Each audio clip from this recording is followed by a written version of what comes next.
On retourne en Corée du Sud, cette fois-ci dans un univers à la Mad Max, et ça promet d'envoyer du lourd, du moins je l'espère. Salut à tous, c'est Vince sur Plot Time et on se retrouve aujourd'hui pour parler une nouvelle fois d'une série sud-coréenne. Alors la dernière fois je crois que c'était un film sud-coréen, maintenant on revient sur une série écrite et réalisée par un certain Cho Wi-seok. Putain, les connaisseurs de la prononciation de la Corée du Sud vont me tuer. Vraiment. Je parle bien sûr de Black Knight qui apparemment est une adaptation d'un webtoon intitulé Delivery Night. Et ça a été écrit par Lee Eun-gun. Et jusqu'ici, je n'en sais pas plus. Voilà. Hormis le fait que cette série m'intriguait beaucoup, ne serait-ce que par son identité visuelle à la Mad Max, un peu post-apocalyptique, ou encore ses affiches plutôt stylées qui ont fait pas mal de clics sur la toile. Bref, ça me donne vraiment envie, donc sans plus tarder, nous allons voir si cette nouvelle production Netflix sud-coréenne est qualitative.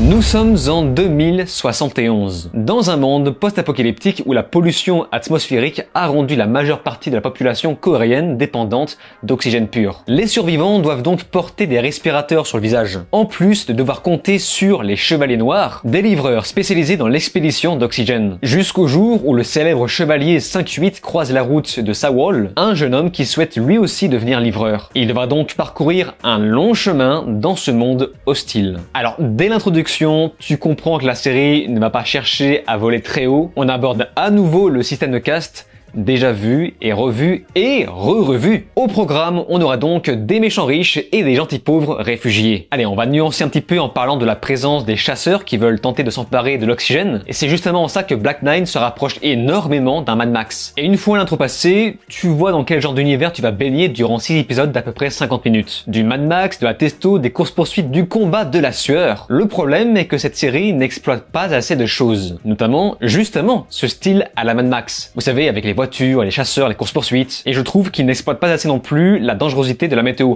contrairement à ce qu'on pourrait croire dans la bande-annonce par exemple. Parce que finalement, dans cette histoire, le seul vrai danger reste malgré tout les riches. Et c'est un petit peu dommage. On aurait aimé nuancer un petit peu entre différentes hostilités. Et à côté, tu sens fortement l'inspiration de la pandémie précédente, si vous voyez de quoi je parle. Vous savez, avec l'utilisation du QR code dans la haute sphère, et c'est tellement cramé que ça en devient presque grossier. Limite, on aurait dû faire quelque chose d'un tout petit peu différent. Mais après, j'ignore si c'est également comme ça dans le webtoon. Mais bon, on va dire que ça passe si on adhère au second degré de la série. Parce que c'est le cas. À plusieurs moments, on va devoir poser notre cerveau pour accepter les nombreux éléments qui ne paraissent pas cohérents. Et c'est pareil pour tous les stéréotypes sud-coréens. On voit bien qu'ils ont leur niche et qu'ils ne veulent pas la lâcher. Ce faisant, ça manque un tout petit peu de maturité. On sent une sacrée sauce teenager par moment. En tout cas, le premier épisode sera plutôt clair sur la présentation de son univers, et ce, en nous le présentant à travers les yeux de différents personnages. C'est-à-dire qu'on suivra les différentes castes grâce à la diversité des personnages présentés au fur et à mesure. Et ça va nous permettre de nous familiariser avec le fonctionnement dans ce futur étrange. Et en même temps de comprendre plus tard ce que tous ces arcs apporteront à la trame principale. Et c'est dans tout ça que j'avais très peur de ressentir le même syndrome que la série The Last of Us, qui propose un monde post-apocalyptique plutôt détente. Ici, on a au moins l'avantage de voir ce qui tombe sous le sens. Des réfugiés sans abri qui mangent des cailloux. Mais à ça s'ajoute un gros problème, c'est que je m'attendais à un enjeu bien plus fort. Une grosse partie de cette saison va beaucoup tourner autour d'une histoire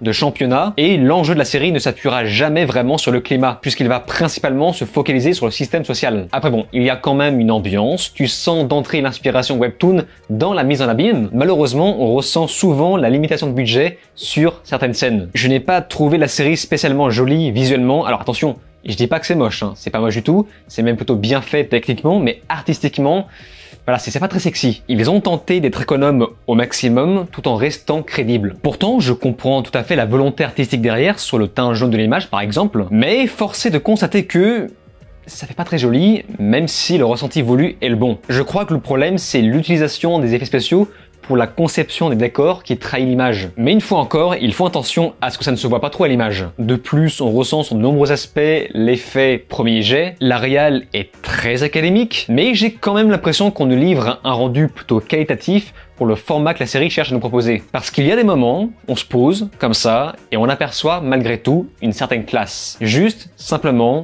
le style, le protagoniste, son masque respiratoire, l'ambiance. Il y a des phases dans lesquelles on se dit « Ouais, là ça le fait ». Il faut vraiment arriver à la moitié de la série pour goûter enfin à ce fameux effet Mad Max sur lequel la série avait beaucoup misé, et je dois reconnaître qu'en termes d'action, on ne se fout pas trop nos gueules. Mais hélas, ça se relâche beaucoup vers la fin. Et j'insiste avec ça, cette série va plaire à la niche sud-coréenne, mais beaucoup moins aux spectateurs lambda. Par exemple, il y a une volonté de faire rire par moment, je vous garantis que sur moi ça ne marche pas. Hein. Ça se veut drôle, mais non, ça marche pas. Et c'est pareil pour des moments un petit peu cringe dans le montage, quand par exemple des flashbacks pas très utiles. Vous savez, ces fameux moments où vous voyez une scène de ouf, et que dans l'épisode d'après, on nous propose un flashback de cette fameuse scène de ouf, et j'ai vraiment envie de leur dire, mais vous êtes cons quoi, enfin, évidemment que je m'en souviens. Et ça, j'ai horreur de ça. Le flashback qui nous prend pour des guignols. Et à ça s'ajoute un autre petit bémol, pas très grave, attention, mais qui aurait pu ajouter quelque chose de supplémentaire si ça avait été bien fait, c'est la musique. Alors, la musique n'est pas mal faite, attention.